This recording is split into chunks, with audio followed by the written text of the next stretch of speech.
All right, let's get right into it. We're going to break down the secret language that artists use to create images that don't just look good, but, well, they just feel right. They feel alive. You know that feeling, right?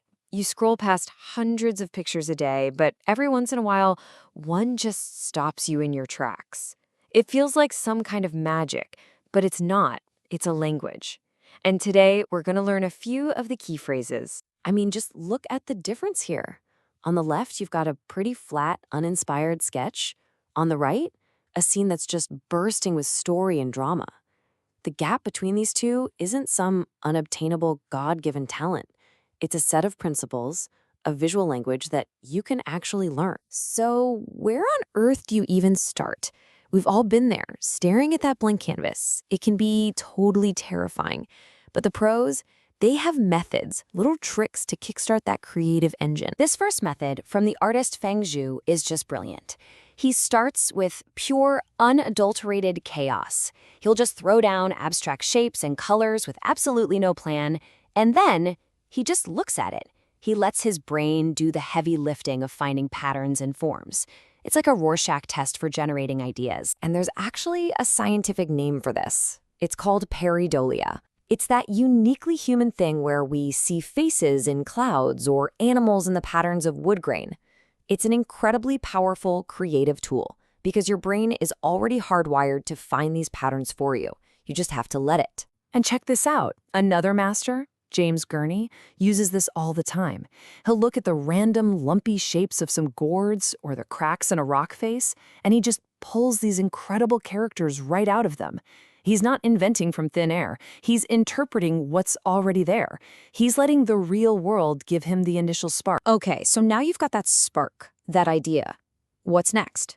You have to build a stage for your idea to perform on. Think of this as the architectural phase. You're building the scaffolding of your image way before you even start thinking about the little details. And this world-building process really just breaks down into 3 simple steps. First, you define the space. Create that feeling of a 3-dimensional area. Then, you divide that space up, creating a solid composition. And only then do you start blocking in the big, simple shapes of your subject. So let's look at step 1. We can borrow from actual architecture here. You see how just a simple plane on the ground and a few vertical lines immediately suggest a 3D space? You're not drawing a finished room yet, you're just carving out the volume where a room could exist. Now for step 2, the legendary Andrew Loomis shows us how to structure that space. He taught that every strong picture has a kind of invisible skeleton, a geometric grid holding it all together. By dividing the frame with these intersecting lines, you create a hidden foundation that makes the whole image feel unified and harmonious. And that brings us to our final foundational step, blocking in the major forms. Notice how Loomis simplifies this whole complex landscape into just a few big graphic shapes. He's ignoring every single leaf, every rock, every branch. The lesson here is huge. Think in big masses first. Details are the enemy at this stage. They come way, way later. Now that your world is built, it's time to put on your director's hat.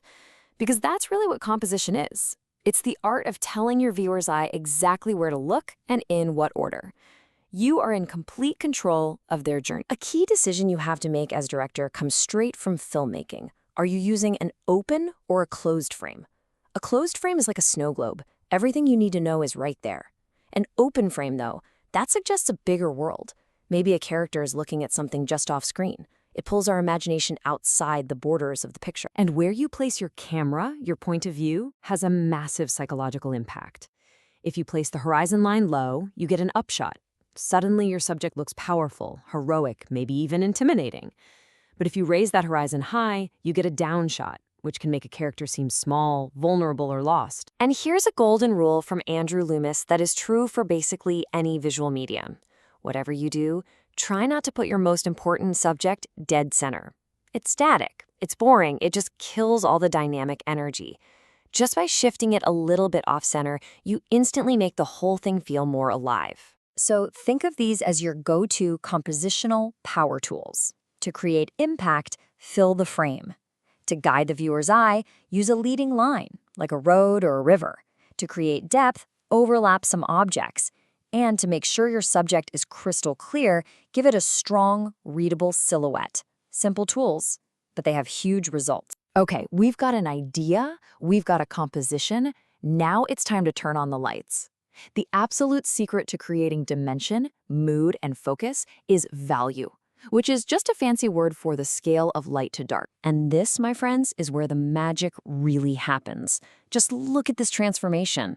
We start with that flat line drawing from before, but the second Loomis blocks in just a few simple values, a light, a medium, and a dark. Bam! The shapes have form, they have light, they have dimension. The impact is just staggering. But how do you control it? Well, artist Eric Gist gives us this beautifully simple process. First, squint. Yeah, seriously, squint your eyes at your subject. It blurs out all the fussy details and shows you the big value shapes. Then, limit your palette. Stick to 5 values or less. Block in your main light and dark shapes first, and only then add the tones in between. This structured approach is your best defense against making a muddy, confusing mess. So, we've covered a lot of technical tools, but honestly, none of them matter without the right mindset. The final, and I'd argue most important piece of this whole puzzle is how you approach the work itself. Austin Kleon gives some fantastic advice here. It's great to be open and share your process to get feedback, but you don't have to show everything. The goal isn't to perform for an audience, it's to learn. You're sharing to get better, not just to get likes. This brings us to a really crucial point. Getting better isn't just about putting in more hours. It's about deliberate practice. It's about drawing with understanding. Are you actively thinking about form and light and composition while you work? Or are you just making lines? Working smart will always beat just working hard. And finally, maybe the most important advice of all. Don't forget to actually live. Your best ideas are not going to come from staring at a screen for 8 hours straight. They come from observing the world. Go for a walk, visit a museum, feed your mind. Like Austin Kleon says, the demons hate fresh air. Because when it comes down to it, the greatest tool you'll ever have isn't a piece of software or some expensive brush. It's your eye and your mind's ability to see and interpret the world. The language is out there, the principles are waiting. So the only real question left is, what are you going to teach your eyes to see?